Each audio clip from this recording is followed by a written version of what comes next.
Troppo buona la torta di zucchine con pasta sfoglia. Si prepara in 5 minuti, tutto a crudo.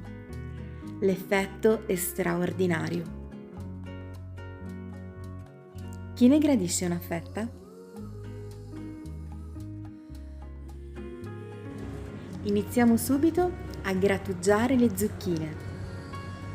Ci serviranno 3 zucchine già lavate.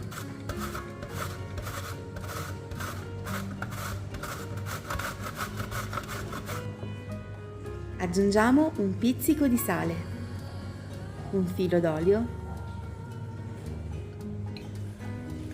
pepe nero, abbondante basilico tritato,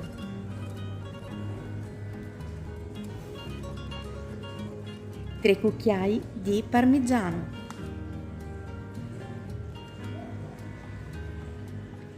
e circa 150 g di formaggio, anche questo grattugiato. Per finire rompiamo 2 uova e naturalmente, come vi dico sempre, ci laviamo bene le mani dopo averle sgusciate e mescoliamo tutti gli ingredienti.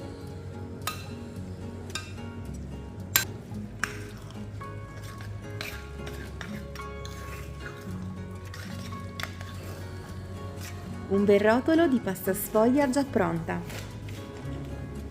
Lo facciamo aderire bene ai bordi di una teglia.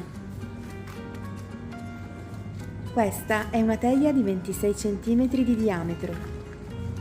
Nel frattempo, amici, vi ricordo di iscrivervi al canale, di lasciare un like a questo video e di commentare.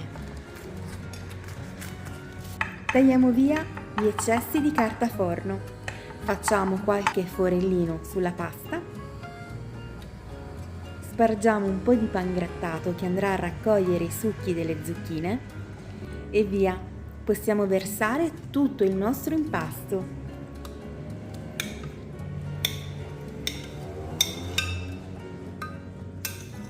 Questa ricetta è davvero semplice, si prepara in 5 minuti. Livelliamo bene il ripieno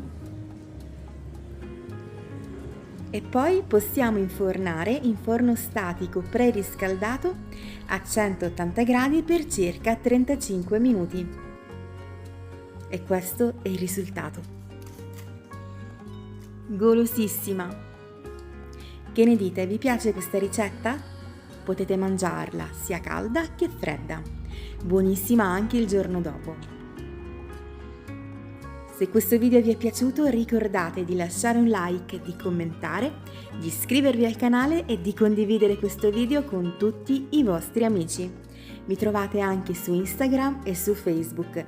Vi lascio tutti i link qua giù in descrizione e nel frattempo vi lascio una carrellata con tutti i video che ho preparato durante quest'ultimo mese, così se ve ne siete persi qualcuno potete andare a recuperarlo. Li trovate sulla sezione video del mio canale. Ciao amici, un abbraccio grande e buon fine settimana. Ciao!